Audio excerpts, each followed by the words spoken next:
Welcome to this first International Symposium on the role of consciousness in solving the world's problems and making life work for everyone. This symposium forms the capstone of MIU's Golden Jubilee Conference Series, commemorating the university's 50th anniversary. I'm John Hagelin, quantum physicist, president of MIU, and your host for this afternoon's session. This conference today, this session is the third of 8 sessions exploring consciousness-based solutions to today's most pressing societal problems. These sessions will continue through Friday of this week, so I invite you to stay tuned. This afternoon's session is entitled The Primary Role of Consciousness in Mental Health, Healing PTSD, and Alleviating the Mental Health Impact of the COVID pandemic. Let me now very briefly introduce our panelists before I introduce our keynote speaker and conference chair, Dr. Tony Nader, to begin the symposium. Scott Gould, former Deputy Secretary, or Chief Operating Officer, in fact, of the U.S. Department of Veterans Affairs. There, he was responsible for strategy, vast resources, and the management infrastructure that improved the operation of the largest direct healthcare system in the United States, a $60 billion benefit claims processing system, and the largest cemetery system in the country. Scott is currently CEO of Mountain Lakes Associates, LLC, a technology-enabled medical service firm that helps government providers and payers obtain the commercial services that are increasingly integral to their healthcare systems, enhancing standard care with evidence-based integrative health methods, such as transcendental meditation, to achieve better outcomes at a lower cost.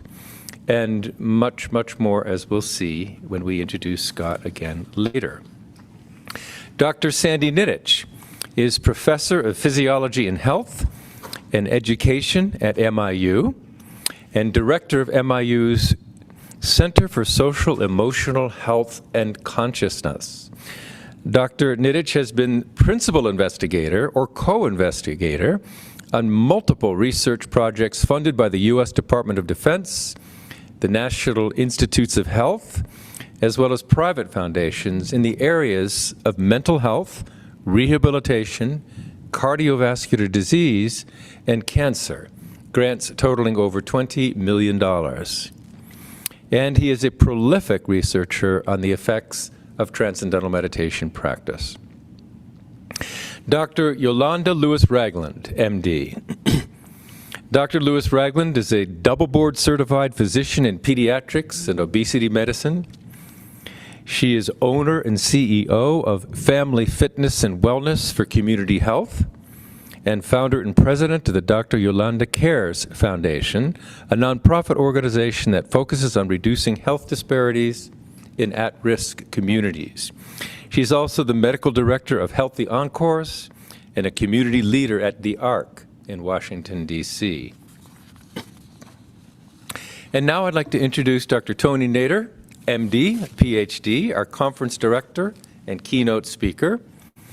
Dr. Nader is an esteemed neuroscientist and medical doctor trained at Harvard University and MIT. He is a leading expert in the science of consciousness, so fundamental to the theme of this conference.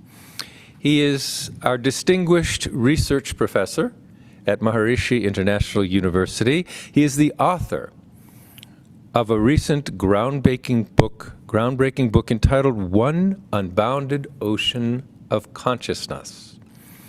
Dr. Nader is a globally renowned Vedic scholar who worked intimately and under the guidance of the renowned Vedic scientist and sage, Maharishi Mahesh Yogi. He is today the international director of the Transcendental Meditation organizations in over 100 countries throughout the world. And he's the foremost expert on the Transcendental Meditation Program and its advanced practices. He oversees and directs the practical applications of these programs in all areas of national life, from education to health, to business, to defense, to agriculture, and more. That makes him eminently qualified to lead a discussion on the applications of consciousness to solve America's and the world's most challenging problems. So now I would like to invite Dr. Nader to begin the conference and to explain to us his thoughts on the primary role of consciousness in mental health. Dr. Nader. Thank you, President Hagelin, and dear great panelists and participants. We have mental health and we have physical health. And what does consciousness have to do with that? In our paradigm, as we have briefly highlighted in the past sessions, consciousness is not just primary, but it's the basis of course, the mental as well as the physical. And in this paradigm, therefore, we ultimately are going to the root of what constitutes balance in human physiology, that is physical health, and balance and growth and development also in the mental aspect of our life, which is the most abstract, the more abstract aspect of our experience. And that is on the level of the development of the mind and where it goes. So consciousness being fundamental, we will discuss, as we will hear from the great panelists, the effects of technologies of consciousness on mental health in this seminar, and then the following one will be the physical health. And we could see that actually it's a real phenomenon that when you work on the level of consciousness, you see changes in the mental balance and the perception of reality from a perspective that is more conducive to growth and happiness and what we call well-being. And with this consciousness technology, which does not necessarily address directly the problems that cause mental health on the surface level, it brings a solution from the source of all possible solutions in guiding the physiology towards greater balance. And that is because there is orderliness in the reality of consciousness in its unmanifest level and also in its manifestations and the various aspects of physical and mental, intellectual reality, sense of self, and well-being. And in this paradigm that we present about consciousness, there is a direction of evolution, a direction of growth and development from what we can call lower level of consciousness to higher and higher levels of consciousness. The higher levels of consciousness are levels of greater and greater unity, in which the individual feels unified with themselves in terms of their mind and body. So first, within themselves, there is an integration between their own feelings, needs, desires, perspectives on life. And then this grows to integrating the environment and the surrounding. So there is that greater and greater sense of peace because there is more and more understanding of one's position in life, one's relations to others, one's achievements of one's growth and development, ultimately leading to higher and higher states of consciousness, leading to unity consciousness, in which there is a true sense of oneness that removes all fear, all sense of division, all sense of differences on the fundamental level, even though differences can be there and flourish on the surface level, that continuity of being becomes experienced as one's own self, and ultimately in the highest states of consciousness, the sense of I am everything and everyone is everything. And in that state of oneness, there is no fear that is possible, therefore no anxiety. There is no lack because one has fulfilled all that can be fulfilled and one is achieving the fullness of life. One is a master of one's own destiny. So there is no need for depression or feeling of lack. And that happens on the mental level, of course, accompanied by transformations and developments in the physiology, because mind and body are both expressions of consciousness and they mirror each other. One is on the physical, apparent level, what we see through our eyes and our senses, and the other one is on the mental level, what we experience as concepts and feelings. So there is orderliness in the universe, and there is direction in the universe. There is direction in manifestation.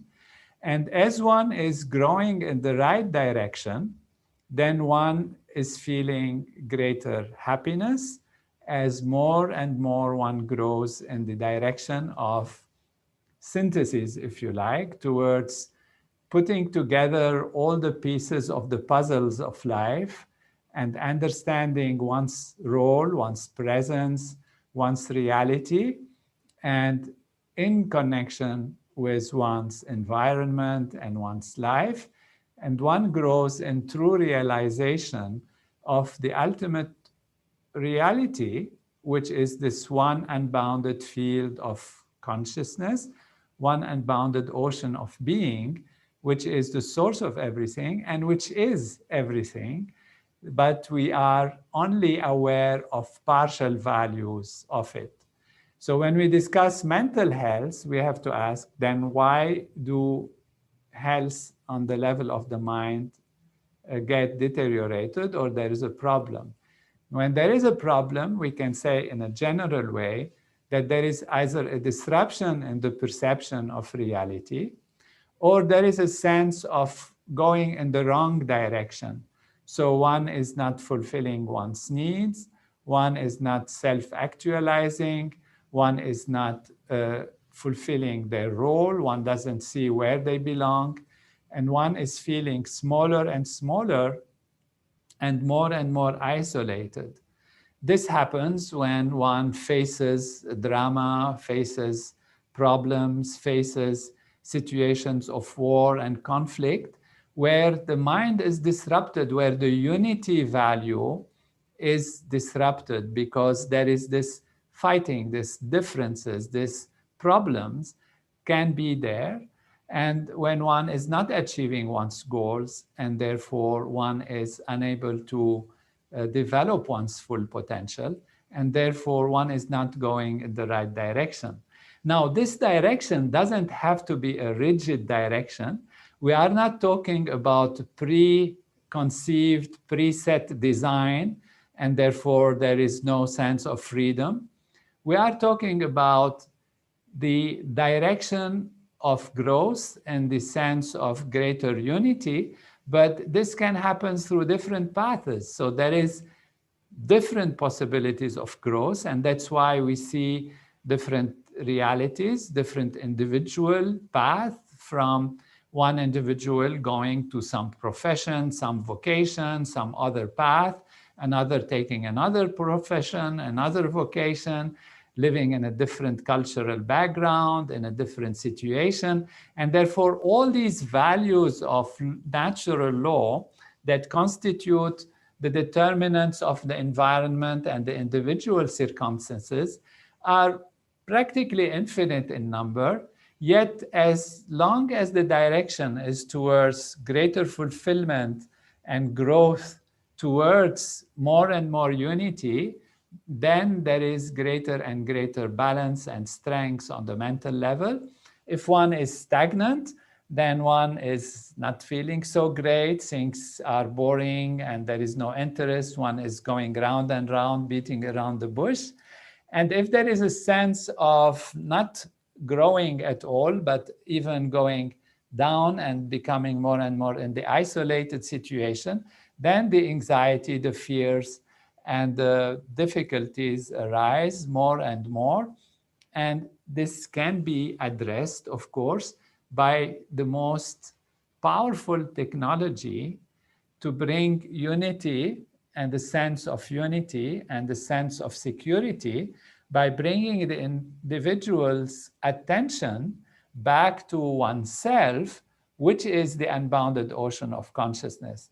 As one experiences that reality, one is diving towards the field of pure being and towards the field of infinite unity, and automatically, spontaneously, there will be readjustments in one's perception, readjustments in one's feelings, and then the openness of the mind towards greater achievement on the outer values, and therefore one finds one's role, one's fulfillment, one's meaning of life, and can grow in life.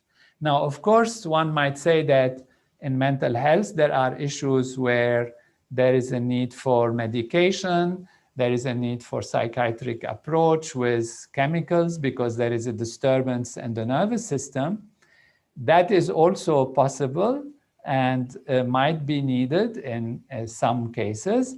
And that is perfectly also in tune with this paradigm, because we are saying that consciousness is primary, and consciousness has itself different layers of its manifestation. There is the quantum mechanical, there is the quantum field, there is all the layers, and then we go to the gross, to the physical, and there is the mental on a more higher level. And therefore, all of these levels, even though manifestations of consciousness, they can be a little bit more gross disturbances, and therefore even chemical approach, when it's really needed, is actually ultimately an approach of balancing consciousness, which in this case is on the physical, reflected or expressed on the physical level as disturbance in the synapses and the chemicals between synapses in the nervous system, and reestablish balance. However, the most profound and complete way, as we will hear, I am sure, from our great panelists, is to align back to the source of all that is physical and all that is mental, and to align with that which brings wholeness and fullness and purpose, and put one spontaneously in the direction of balance and growth towards a healthy mental perception, physical balance, and the ability to live happiness and bliss, and go beyond all levels of mental disturbances. Thank you very much, Dr. Nader.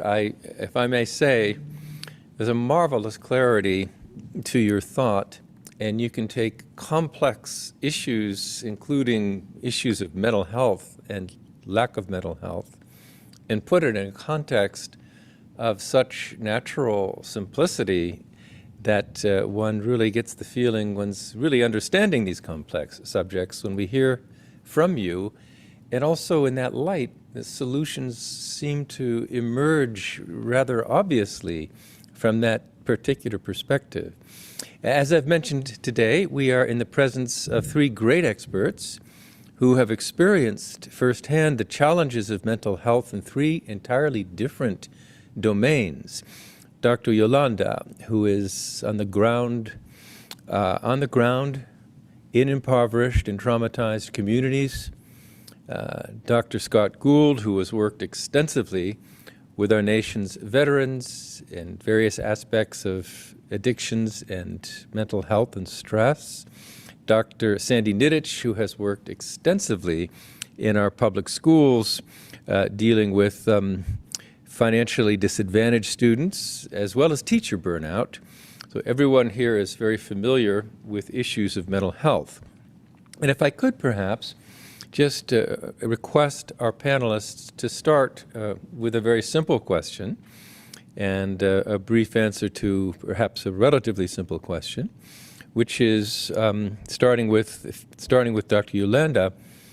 In brief, what would you say are the main challenges you've encountered in the area of mental health and well-being in underserved communities?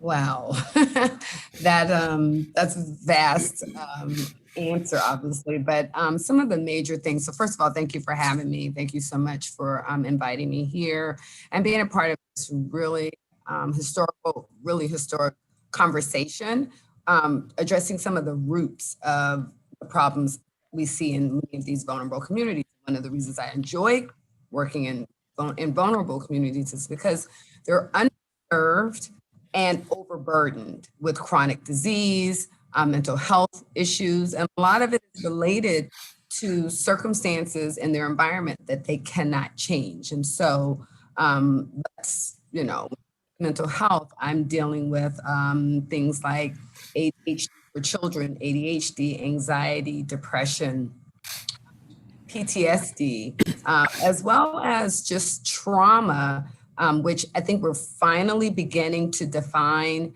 that's associated with these environmental factors that are have connection to systemic racist policies, discriminatory practices, unemployment, underemployment, poor education, poor housing, the environmental concerns with asthma and other respiratory diseases. And a lot of these are connected to environmental things that have created centuries, really, of deprived physical and mental state that has a physiologic change on the body. And so, we'll talk about this all later, but it's directly connected to hypertension, other heart disease that we're seeing in children. There's a statistic by the American Heart Association that 49% of African-American women have heart disease by age 20. That means it's a pediatric disorder. And so besides heart disease and cancer, there are other chronic diseases that we're finding that have physiological ramifications from just stress that is connected to being a part of and living in these vulnerable communities. So I think this is a very important conversation to have. Certainly abound in these communities, and that'll start us soon in a discussion about potential solutions. Thank you very much. And Scott, what about you and the main challenges of mental health in your extensive work with veterans? Dr. Hagelin, thank you, and Dr. Nader and my fellow panelists. It's just great to join everybody here today to appreciate the enormity of the collected scholarly work that Dr. Nader has put before us. I think there are three basic challenges to care of veterans with substance use disorders in the United States today. The scale of the problem, the cost of the problem, and the absence of effective treatments. Let's just have a quick survey of the depth of the problem before us. There's an epidemic of opioid and alcohol addiction in the country. It's a very serious disease, a lot of suffering. In its end stage, people lose their health, they lose their sense of well-being, often their connection with family, frequently their job, and if left untreated, ultimately ends up in their death. The nation as a whole spends $600 billion dealing with the costs of addiction, both alcohol and opioid. And strikingly, less than 8% of people in the country ever actually get help for it. And for those who are lucky enough to be helped, the success rate of standard care in the United States is only about 20 to 40% effective in keeping people from relapsing in the following 90 days. So I think practitioners in general in this field, and we'll have a chance to talk about more of it this afternoon, recognize that there's something missing in the standard treatment arsenal. I think that's why Dr. Nader's work is both needed and timely at this moment. Thank you. Lucid. And Sandy, you've worked very extensively with public schools, with public school teachers, typically in economically underserved students. What are the main challenges that you see there? I would say that there's two main challenges. The first one is simply that there's a lack of knowledge concerning the possibilities for prevention of mental health in the first place and treatments for those students and teachers and other populations in society that need immediate help because of the progression of their stress, of their anxiety, of their initial depressive symptoms. The second one is the challenge of reallocation of resources. For instance, just to give you an example from the world of PTSD, virtually all of the resources are put into trauma-focused treatments for the treatment of veterans, whether it's PTSD or depression, et cetera. Similarly, in adolescent populations, prison inmate populations that we have experience with, same thing. Lack of knowledge, the necessity for reallocation of resources. We'll talk about solutions in just a second, but it's not all bleak. It is amazing to me what is happening throughout the United States in terms of putting in a consciousness-based approach into the educational system. It is miraculous that we now have ready to start over a $7 million phase 3 trial with PTSD in veterans, sponsored by the David Lynch Foundation, but heavily supported in terms of consultation, advice by very top people in the U.S. VA department to make sure that we're doing the best possible study. We have the director of PTSD research on the national level, Dr. Paula Schnurr, who is basically consulting us on every important issue. I can tell you from my experience, a year ago, this would have been unimaginable. We just had a session this morning with Dr. Bevan Morris and Dr. Dilbeck and others, with Dr. Nader and Dr. Hagelin. The acceptance of consciousness-based education throughout the world is also equally miraculous. I've been trying to get transcendental meditation in schools for 40 years. Started out slow, it's picking up. Obviously, funding is a major concern, but there's resources out there, and if they're reallocated, we can make an initial impact. So in summary, we need to focus on effective consciousness-based treatments, and we need to really put a lot of effort into prevention in the first place in order to really get rid of this epidemic of adverse mental health conditions. Very revealing. I really appreciate getting a sense for what the challenges are, but the fact that it is not a hopeless situation yet, and I think that's what we're going to see next. And in our next question, by the way, the video right now seems to be stuck, and let me ask the technicians whether we need to relaunch Zoom from here so that the different speakers can be seen as they speak. Is it something we want to wait 30 seconds to do? All right, we're going to restart Zoom from here. Everybody, please, if you wish, take a comfortable break. We have to be back in less than a minute.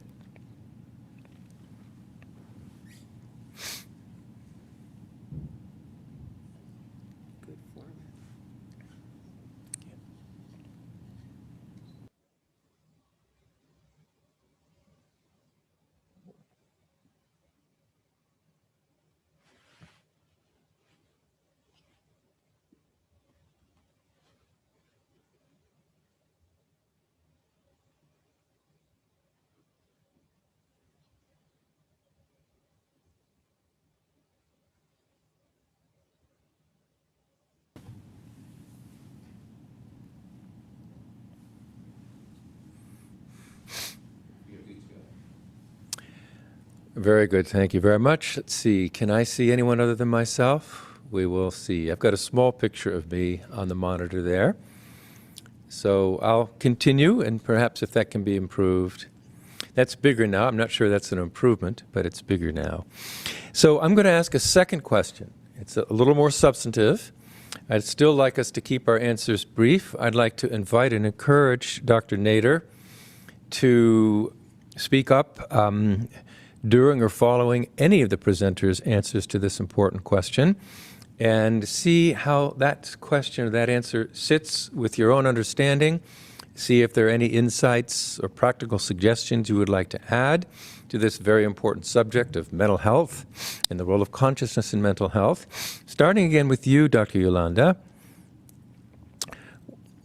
How do you see the role of consciousness in this and the value of developing consciousness and tackling these problems of stress and mental health in underserved populations? So one of the, I think, biggest concerns about underserved Yolanda, people. you might be muted, Can you or hear else me? there's a problem in our sound here. Can we, why don't you, okay, good, go ahead, Can you I'm hear sorry. me? Yes, we can. Okay, thank you. So one of the biggest problems with vulnerable communities, obviously, is access to health, access to care, whether it is in terms of locality or in terms of finances, or just being connected to care services that are excellent and that are efficient. And so what I'm very hopeful about consciousness-based medicine versus biochemical, our typical biomedics that we do now is based off of medications and things that really it's difficult to access if you don't have the money, if you don't have insurance. People are cutting pills in half, they're sharing medications, there's all kinds of things going on, and then it just doesn't necessarily help all people. Whereas what I love about especially things like meditation TM, one of the things that we're working with, I'm a primary investigator for a study now, and what we're finding is things like TM, they're accessible, they're affordable, and they're also something that we can share not just with a member of a family, but that family then can actually, the effects that they receive from TM is not just afforded to them personally, it's afforded to their other family members, which is afforded then to the community. And in my opinion, this is how we, affect the world positively. And so consciousness-based medicine, consciousness-based treatments are very important in affordability and accessibility for these types of communities, because it actually, I believe, makes it sort of levels the playing field, if you will, to address our concerns, address real, true health issues, and in a more effective and long-term, I think, way. If that makes sense. It's very much so. Dr. Nader, any thoughts on that before I pass this question to another panelist? Yeah, you asked me to interrupt. I am happy. I'd like to really look at one aspect of the problem that has been indirectly or directly even raised by Dr. Yolanda Scott and Dr. Nidish, Dr. Scott. And this is the collective responsibility for mental health, because some of the problems that we see are due to lack of opportunity, to different social situations that create pressure, are due to having to go to war, having to face difficult situations and having to be stressed by those. And as Dr. Nidic highlights, no prevention for that. So one would wonder, these are problems that are imposed on these people, and how do we deal with that situation? And this is where consciousness plays a very important role. In this case, it's not just the consciousness of the individuals, but the consciousness of society, the collective consciousness of the group of people.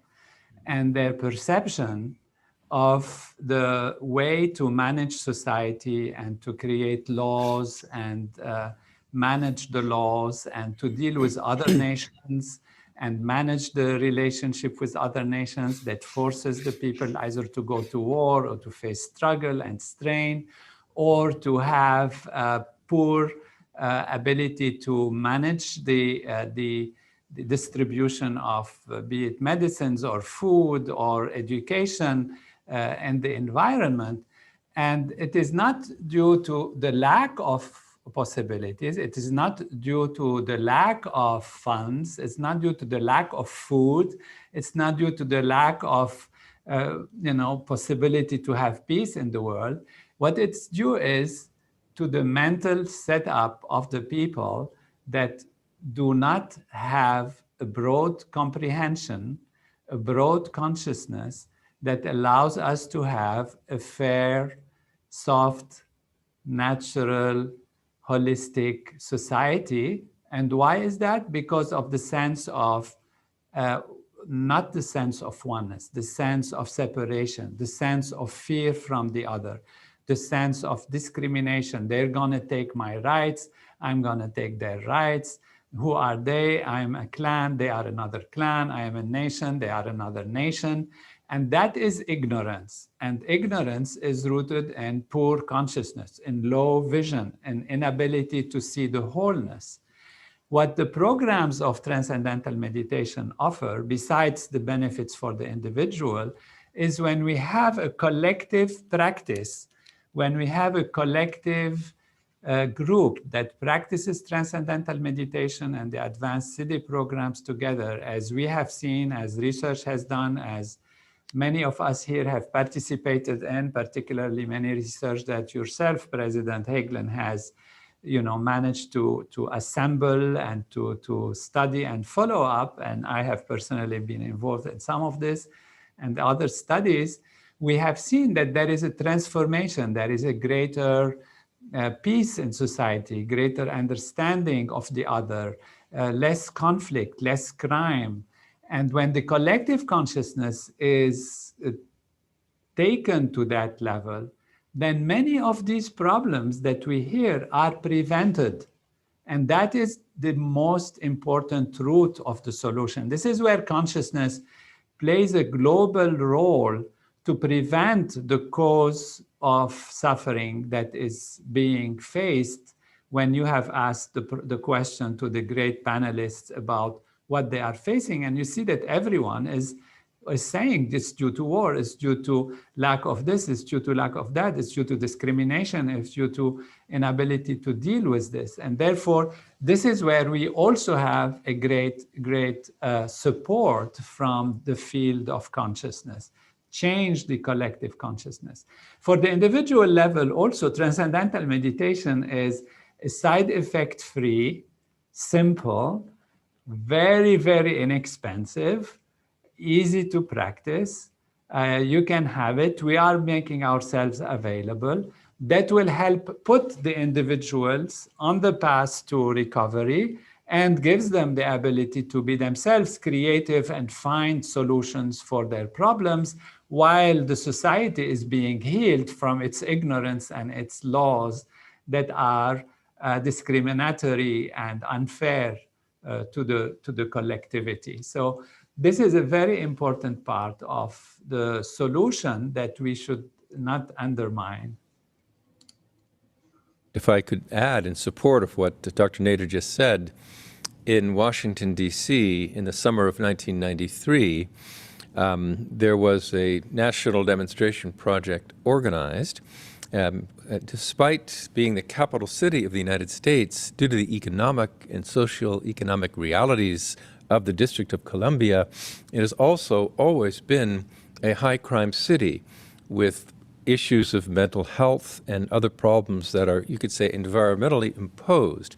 But it was quite remarkable to see, as was predicted in advance of the study, the marked reduction in societal stress and symptoms of societal stress like crime, suicides, psychiatric emergencies, and all the different measures of societal stress simultaneously went down in a highly statistically significant way, more statistically significant than you virtually ever find in a sociological experiment. These results were statistically significant with a confidence better than 1 part in 10,000, that these results weren't simply due to a statistical fluke. It's a very solid finding. And of course, that was the 52nd such study on this effect, called the Maharshi effect, or the effect of creating coherence in collective consciousness. And I remember Sally Quinn, one of the leading commentators of the Washington Post, particularly on events in the city of Washington, she said after this group of 4,000 advanced meditators who had assembled from over 100 countries to help create coherence in Washington, D.C., over 4,000 in number, within a week of those peak numbers having been achieved, crime dropped markedly, and even before the statistics were in, this leading journalist, Sally Quinn, wrote a headline that said, "What a difference a week makes." She was not able to explain it. Why? But she said, somehow, this is a quote, "as if magically from heaven, a calm has descended on this city." And then the police chief and the FBI came out later to say that despite our skepticism, crime was down in a highly significant way in Washington, D.C. And of course, this happens every time such a group of sufficient size is created. And so, yes, there is the society and societal social circumstances can be a source of mental ill health and anxiety and stress and ill health, mental ill health, can also be a source, a calming source for relief of mental health symptoms, as actually has been demonstrated time and again, as Dr. Nader just explained. But that was a specific example in Washington, and if we can do it then, we can do it again. That group, by the way, of 4,000 was many times larger than is really needed to achieve this purpose. It was intentionally large because we had just a short period of time in which to achieve that kind of transformation in the collective stress of the city. So let me move on and ask Dr. Gould, who has again worked extensively with our nation's veterans especially. What does he feel to be the role of consciousness and development of consciousness in helping to ease these issues of mental health and substance abuse and all of the challenges that he just articulated several minutes ago? Thanks, Dr. Hagelin. And look, I think that Dr. Nader's scholarly work is going to extend our understanding of health, expand the range of therapies for behavioral health, and ultimately reduce the cost of care for substance use disorder in particular. Here are 3 ways that I think his work can help make this happen. The first is in reversing the problem of the origin of consciousness and defining consciousness in logical terms. Dr. Nader has created a range of testable propositions that scientists like Sandy can take into the lab to develop new ways to improve patient care. So lab to bedside, improve care. Second, he creates a consistent framework for caregivers to understand the progression from consciousness through the self, intellect, and mind of the patient. And in addition, provides a set of tools to address problems that arise when the path to full realization of patient potential is disrupted.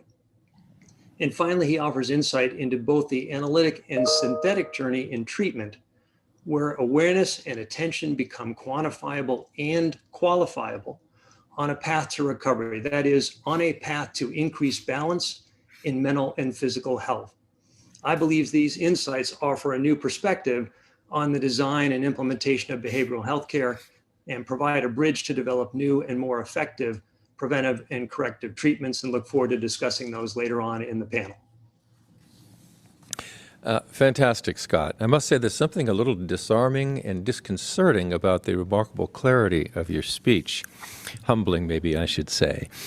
So then now, Dr. Sandy Nidich, with your extensive work in many areas, but I think particularly in the schools, since public schools are all over the world, as we've seen earlier today, just filled with problems that in this morning's sessions seem to be in part due to the lack of effective development of consciousness in schools.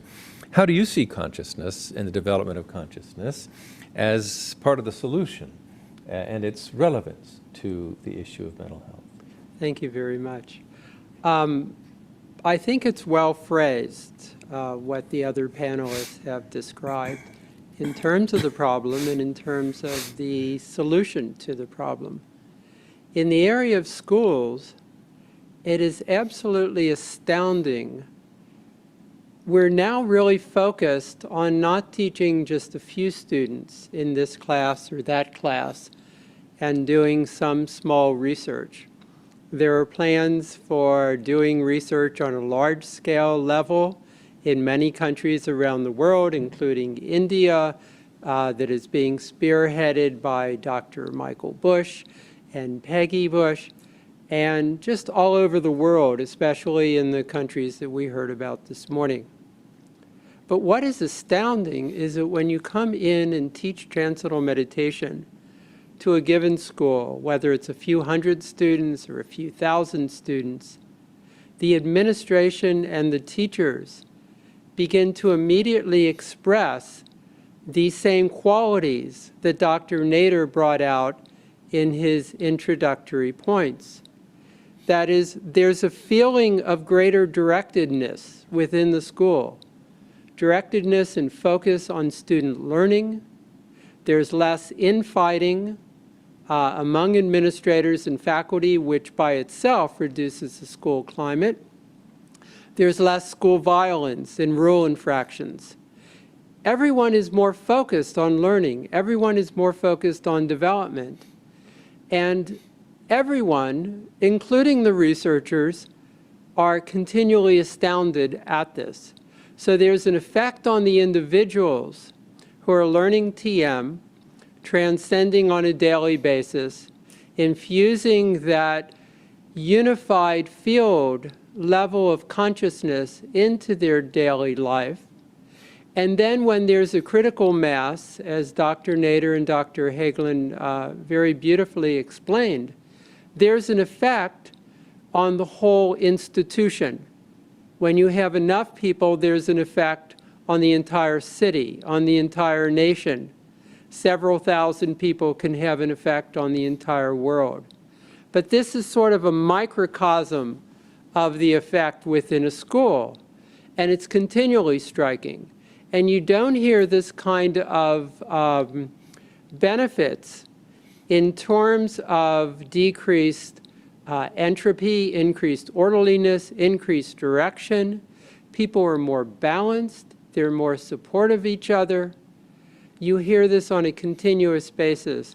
So this is what gives us encouragement on the school level and on the greater societal level that we're on the right track and that the points, the propositions that Dr. Nader makes in his brilliant book, One Unbounded Ocean of Consciousness, really is going to lead the way for a marked transformation in world consciousness in the near future. Beautiful, thank you. Let me pose a question for Dr. Nader, which I'm going to basically pick up from points that our three speakers just alluded to, directly or indirectly. Let me put it this way. Using a term that Maharishi himself has used, there's a term in the literature, the science of consciousness as available from the system called yoga, part of the Vedic science of consciousness, of which, Dr. Nader, you're such an expert. Maharishi describes something called pragyaparad, or mistake, basically, a mistake of the intellect, a misunderstanding. Something in that light, maybe we could say that what we normally call waking consciousness, which is a certain level of development of consciousness, clearly with greater competencies and capabilities of sleep or dreaming, it's not the full functioning of the brain.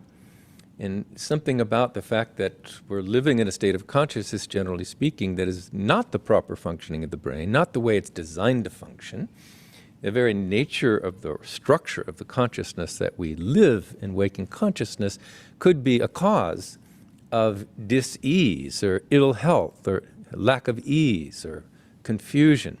And in that maybe, if we want to take it to that level, development of consciousness in the sense of reawakening consciousness to its unbounded nature, unshakable nature, deeply settled nature, sort of invincible inner nature, that, could be, you could say, a prescription, an antidote to various forms of dis-ease and mental illnesses. And maybe that's putting it on too fundamental a level, but if we're talking about the development of consciousness as a potential prevention and cure for mental health problems, maybe we can think of it on that level. Yes, indeed we can. It's beautifully put, President Hagelin. We use the analogy to go back to the basics of the ocean and the waves. And if we are on the waves of the ocean, just our mind being tossed around by the different waves and the storms on the surface of the ocean, then our ship of life is being shaken and it's not stable. And we only have, fear because there is insecurity of what will happen next.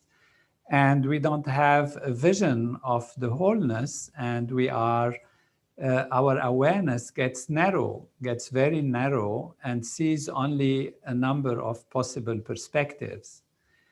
If we are the ocean, which we truly are, but we don't know it when we are tossed around at the surface, if our mind stays on the surface, we don't know that we have the ocean, that we can throw our anchor in the ocean, or actually we can be the ocean. We can dive deep within ourselves and act from a platform as total inner being, total inner silence, which you call in your physics terminology, the unified field, which is the bottom of the ocean that is infinitely stable and quiet, yet the source of all the energy and power and creativity and intelligence, which manifests as the different waves of life. So on which platform we are establishing our life is what makes a difference. And Pragyaparad, if you like to say, is the mistake of the intellect when it differentiates between the different waves as being different entities,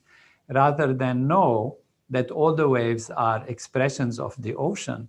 And this is not just an intellectual understanding with the practice of the techniques and technologies of consciousness.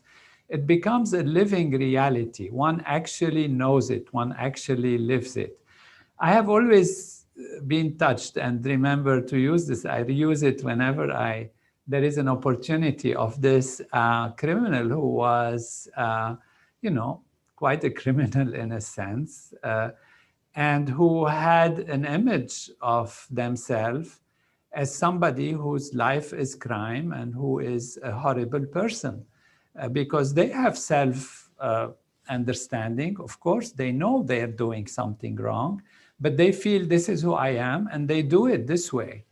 And when they practice transcendental meditation, this particular person, and this happens to all those who have been rehabilitated and who have been following programs of meditation, transcendental meditation and advanced techniques, he said, I never would have imagined that inside of me there is such silence, that there is such peace, that I am also that peace within.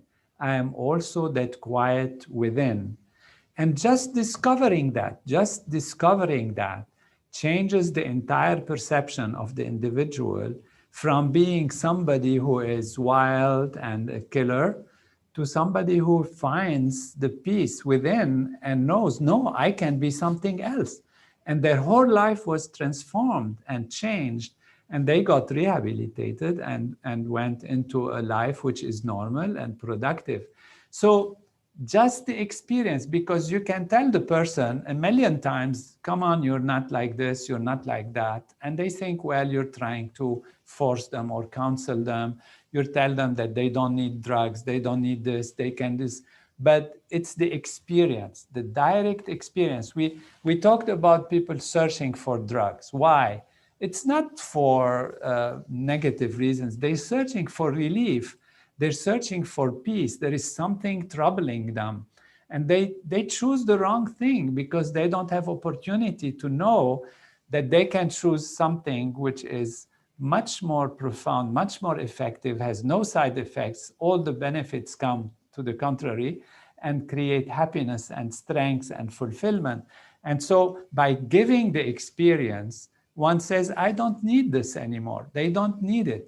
The need disappears. The fulfillment comes from the experience. And this is how consciousness eliminates this mistake on the surface level, where because of the sense of difference, you start to search or to fight with others who are different.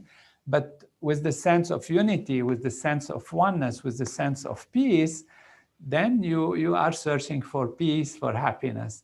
We only give what we have. So if we have maximum, we can give maximum. And that is what the techniques of consciousness give. Beautiful. I'd like to ask each of our panelists to formulate a question for Dr. Nader. It's a rare opportunity we get to, from our various professions and perspectives, with our various gifts and also in our disciplines, various needs and challenges, to speak with someone with Dr. Nader's very comprehensive, as we've all seen, understanding of how things work, how consciousness works, how life works. But I'd like to, while you're formulating that, just mention that I think mental health comes in relative degrees. I'm not sure many people in our waking state world are entirely healthy or entirely happy. And of course, it can be, the unhappiness or imbalance can become quite severe. But Maharishi International University is ordinary like other universities in the sense that all of our students arrive from where they come. They don't arrive at our university practicing transcendental meditation, typically, these days. Some do, because everywhere there are meditators, but most do not. And at that adolescent age, I'd say many students are in a search for meaning, a time of life where they're exploring and wanting to understand their place, their role in life, their path, their means of satisfaction. And I'd say that search at that adolescent age can be even a rather desperate search. And I guess another way of saying it is that students will be students. Some more, out of balance and some less so. But what one sees simply by the addition of what's called consciousness-based education, which means the direct experience of one's inner depth of silence and inner contentment, so that it becomes increasingly, unshakably a part of their daily experience, plus the other elements of consciousness-based education. Within a year or less, that kind of more desperate seeking behavior, or sometimes rather wild behavior of students generally, really blossoms into the most delightful and mature and absolutely lovely student body, I think, anywhere on earth. When it comes graduation time for these students, this is an experience I hope all of you will get to see sometime. Because, by the time a student has been here for a while, they're remarkably wonderful young adult human beings. In this context, I'm delighted to say that Dr. Yolanda was a recent guest of graduation here last spring, and she was our commencement speaker, and she was an overwhelming hit with our students, graduating students, and at that time she was also a recipient of, from MIU, of the Doctor of Science honoris causa degree. So Dr. Yolanda is a great hero and great friend of ours. And I'll start with you, Dr. Yolanda. Is there anything you'd like to bring to the attention to Dr. Nader, or even ask Dr. Nader for his vision, his insight into that might be a challenge in your work? Yes, first of all, thank you. I think this is an extreme opportunity to have this conversation and this dialogue with Dr. Nader, because one of the things that you mentioned that was very poignant is that Maharishi International University is this microcosm of what we want the world to look like, right? This consciousness-based education, how people come in sort of maybe aware of the ignorance of not knowing others and others' environments and what maybe they're going through, and not understanding that their own connection and their own experiences are very important to understand others' experience. And so anyway, within this 4 years or 5 or however long they're there, they blossom into an individual that's completely conscious of their connection to their fellow classmates, to the world, and this really high sense of power and ability to affect the world's problems. And so here we are in this microcosm. And so my question is, the vision, how we can get our world leaders, I think we're doing a good job of maybe introducing it to educators, right, through the school systems. I know that we're connecting to government officials right now. There's a program that I'm working with Bob Roth, with Bob Roth, with getting our Congress into TM. But some of the, more maybe basic things that we can do to get our world leaders and other elements of society. You talked about legislature. How can we, while we teach those who are experiencing these environments that don't allow them to be fully themselves, right? To their full potential.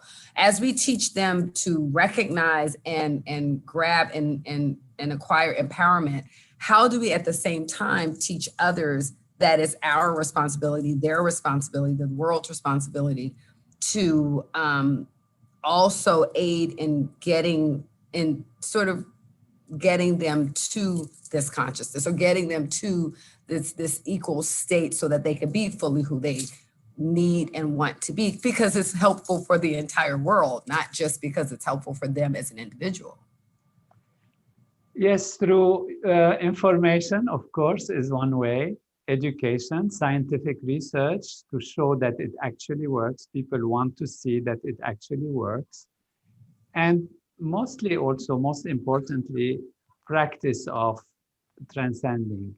Because as people transcend more and more, the collective consciousness rises, and then the leaders themselves, who are ultimately also the reflection of the collective consciousness, because ultimately one gets only what one deserves in certain ways, and therefore one has to raise one's deserving ability, one has to raise the world's deserving ability and raise consciousness. So the symposium that we're doing is one way to introduce the topic into the public. This is a symposium which is actually a preparation in some way for bigger symposia that will take place.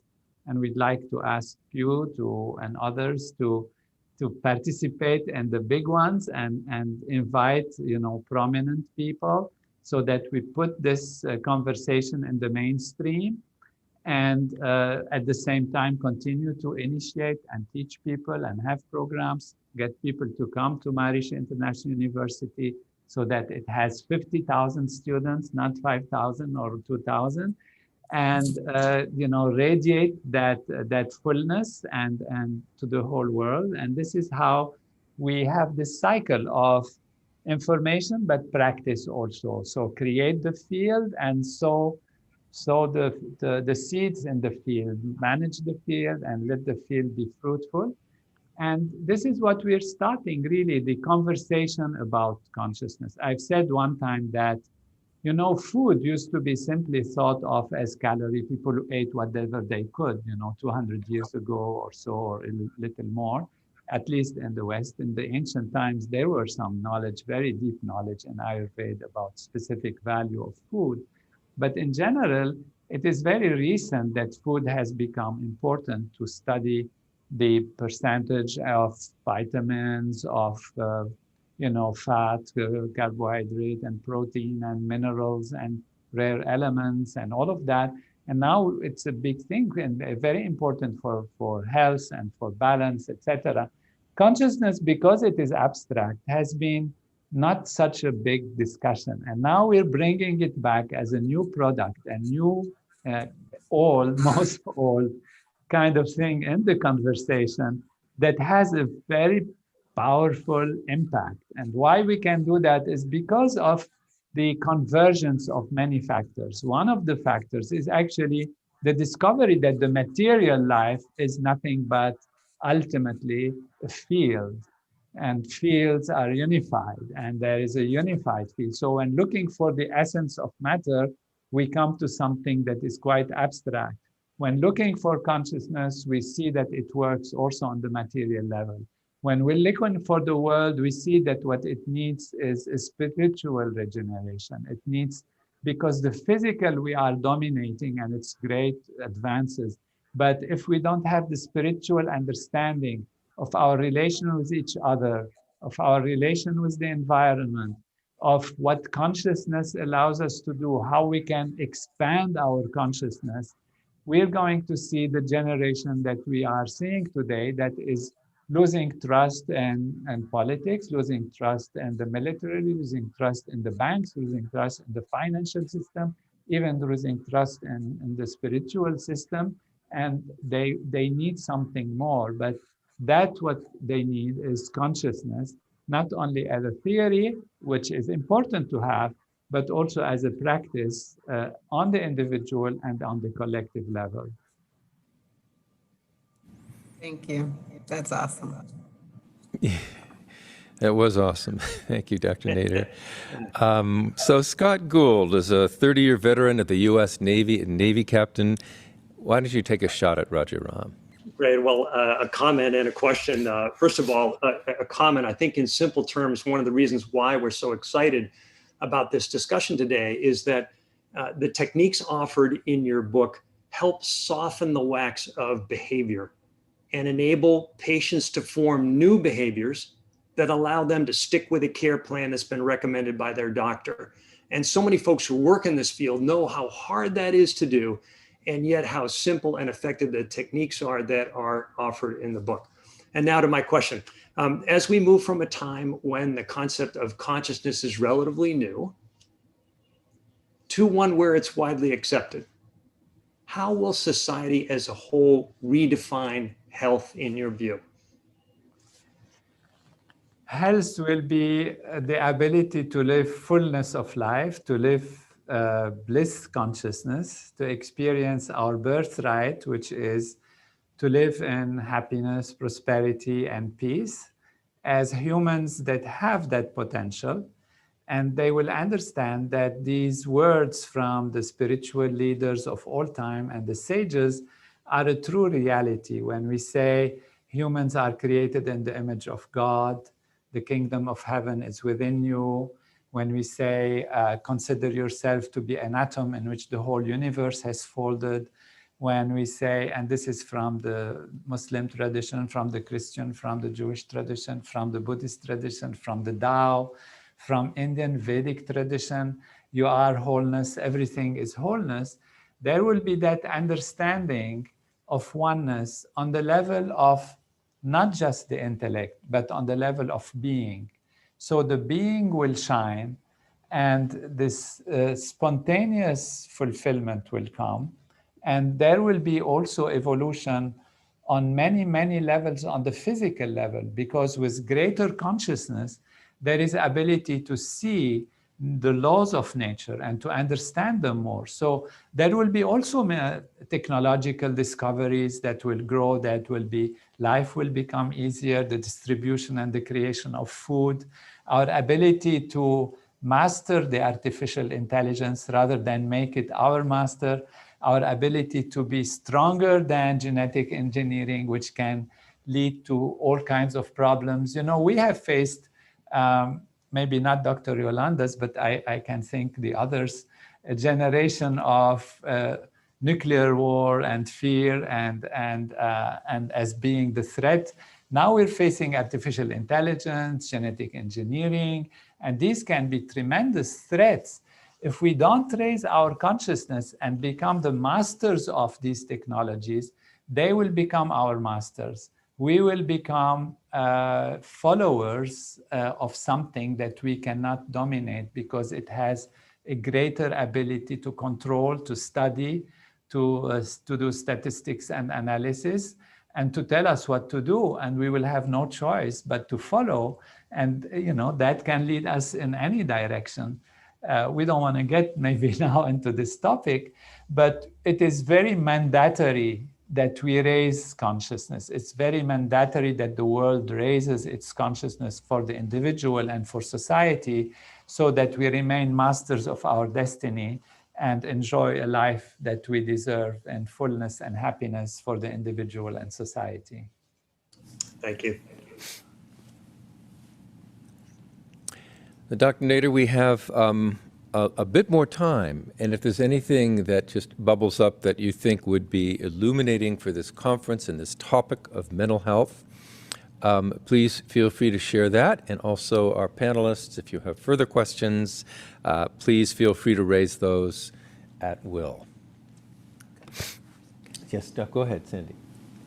Dr. Nader, if you will, I'd like to just bring up one more population, perhaps for your attention.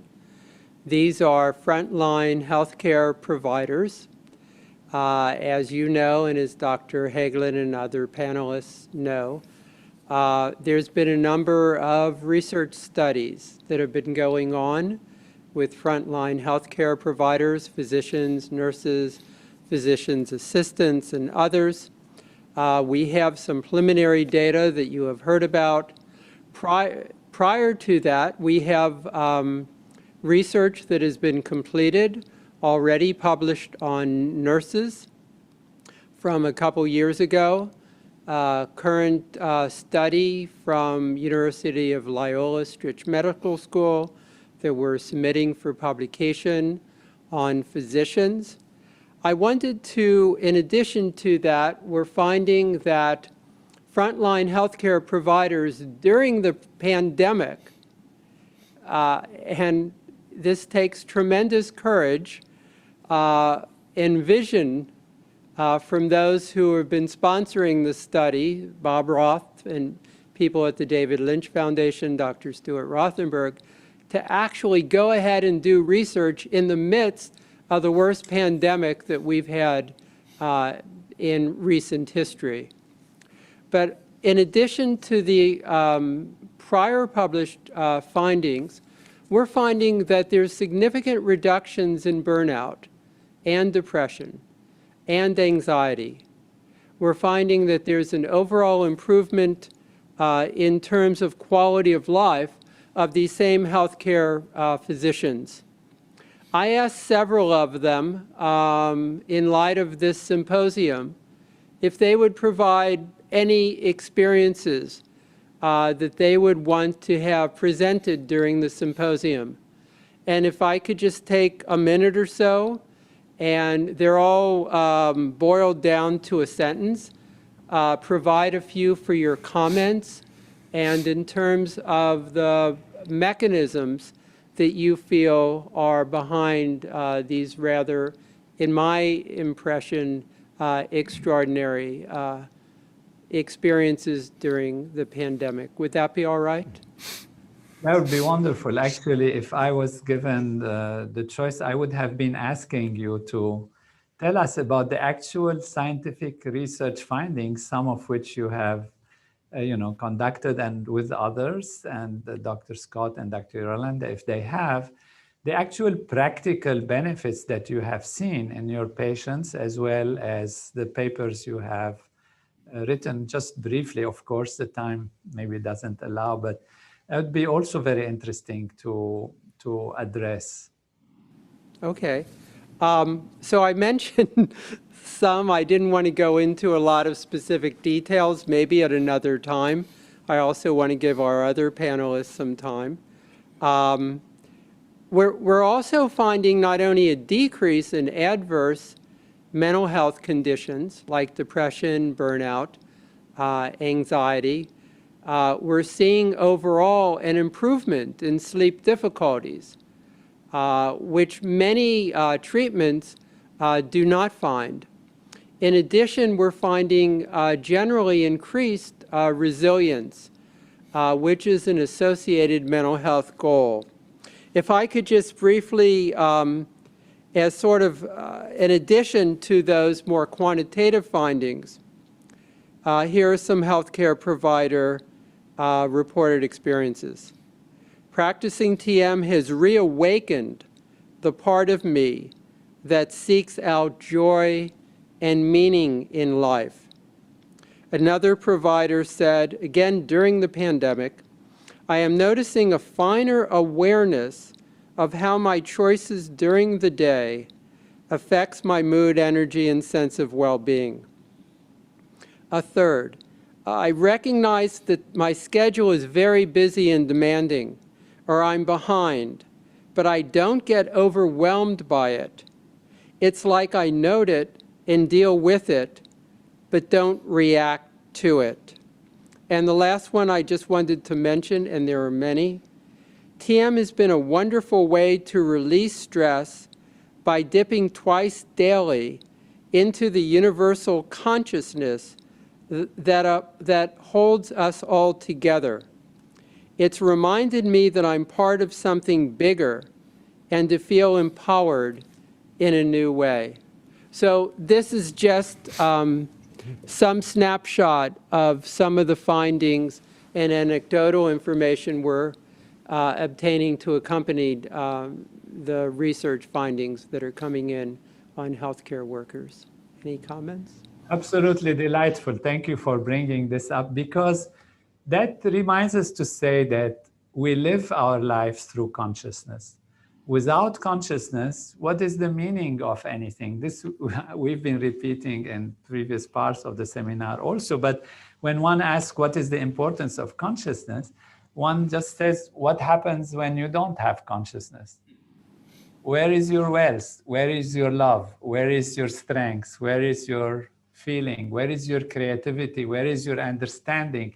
None of these are there without consciousness. If you put somebody to anesthesia, we can say they still have consciousness, because the paradigm says that even in anesthesia we have some level of consciousness. But at least to create the contrast, we lose anything. What happens to the person if they are an induced coma, whether they are a billionaire or a poor man in the street? What difference does it make? Nothing. They cannot experience it. Or whether they are the person who are most successful, most loved, or most hated. It's the same.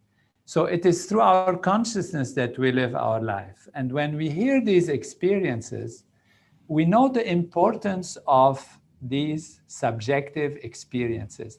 In science today, we say, well, this is subjective. Subjective is not maybe scientific. We have to isolate. We have to be objective. We have to check the objective changes in the physiology and this and that. But actually, ultimately, our life boils down to how we live it, how we see it, how we experience it. And that is mental health. When we realize we are the ocean, and this is the beautiful experiences that you have mentioned, it really boils down to, I know I am the ocean. Why should I be afraid of being tossed by a wave? I am the ocean, and I come back to myself, and I know I am that field of stability, of strength. It gives me a joy now to go back to the waves and enjoy the waves. And I'm not tossed around by situations and circumstances. I am stabilized within myself. This is what they are saying. And this is what the experience gives. This is what consciousness is. This is what we're talking about. Something tangible that has an effect on the physiology that has been studied, but most importantly also on the experience of living. How are we living our life? Through what window we see our life? How is our screen of awareness experiencing the field of living in a clear way or in a shadowed way? And that is really the paradigm and the equation and the factor of consciousness that can make all the difference for the physical, the mental, and the environmental, and for the whole world. Thank you. Beautiful. Thank you. That was a very beautiful discussion. Dr. Hagelin, I'd like to add just one quick point. Beautiful comments around healthcare quality, customer satisfaction, and access. But I'd just like to have a passing note on cost. What these techniques afford the healthcare world, particularly in the United States, where we spend over $3.5 trillion on healthcare, is an opportunity to avoid cost in the future. And those public funds could be reassigned to better and higher use in terms of the good of the country, and in commercial terms, improve a bottom line and save money and improve profitability for shareholders. So we talked a lot about the top of the equation on value in healthcare, but I just wanted to put a quick note as a businessman for the cost side of the equation as well. Spoken as a true COO. It's a very, very good point. And any thoughts, Yolanda, that you'd like to end our conference with today? You've been such a beautiful and rich participant, sharing your experiences there where you're working so hard. I'd like to add that on top of the economic aspect, on top of the aspect of what it does for everyone in their health and wellness, I think at the end of the day, for me and in the community that I'm working in, there's nothing like a sense of empowerment. And what consciousness does, what transformation, what understanding who you are, what you're capable of, and what you're truly purposed to be, or even know that you have some way of finding out what your purpose to be. There's such empowerment in that. And in the community that I work in, and just the community of the world, I think that if we tap into this, if we can really get everyone on board and connect like we should, then I think we'll all feel empowered, not just vulnerable communities when we're talking about race and ethnicity, but women, children, just all over the world. And so for me, the reason I'm so passionate about consciousness and about transcendental meditation is because I definitely see it as a road to empowerment. And I think that is what connects us all. And I think that will ultimately make, as sappy as it sounds, this world a better place, because I think that we all need that feeling so that we can go out into the world and help others and just be truly the positive people that I believe all of us are born to be. So. Thank you, Dr. Yolanda. This cause of personal empowerment of the human being is so lively today, and it is so important, fundamentally important. It's been important throughout time, even if it hasn't been recognized as such. And the empowerment that comes through the exposure to one's unbounded self, which from the perspective of physics is that same power and intelligence that gave rise to the universe and continues to govern it on a moment-by-moment basis. Plugging into that and experiencing being grounded in your own self and invulnerable to the slings and arrows of our environment, there's no limit to that, actually, with transcendental meditation, with the experience of the transcendent. It grows from day one, and it just keeps growing until basically one is unshakable in one's own consciousness, and ultimately, as Dr. Nader could explain, ultimately there is nothing other than one's own consciousness, which is the consciousness of all. So it's group empowerment as well as individual empowerment. Dr. Nader, it is about time to close. If you have a final thought for us, this would be the time. It's a sort of gratitude to the panelists and to yourself, President Hagelin. They've been absolutely marvelous. It's such a joy, such clarity of understanding, purpose, and desire to create a healthy, happy society. So thank you very much for everyone's participation. Thank you, Dr. Nader, and this very successful conference due in very large part to yourself. Thank you for envisioning the series and for making yourself so available day after day to guide these discussions, which are so important for the future of human civilization, humankind, because the development of consciousness is increasing the light of life itself for everyone. And ultimately, I think will be found to be the solution, not just to problems of mental health, but to all problems. So that will close this session 3 of this International Symposium on Consciousness and its primary role and its key role in the solution to problems. We will convene again tomorrow morning, America time, U.S. time, tomorrow afternoon, European time, for a series of further conferences tomorrow, culminating eventually at the end of this week. Marvelous start, and thank you everyone everywhere for being with us today.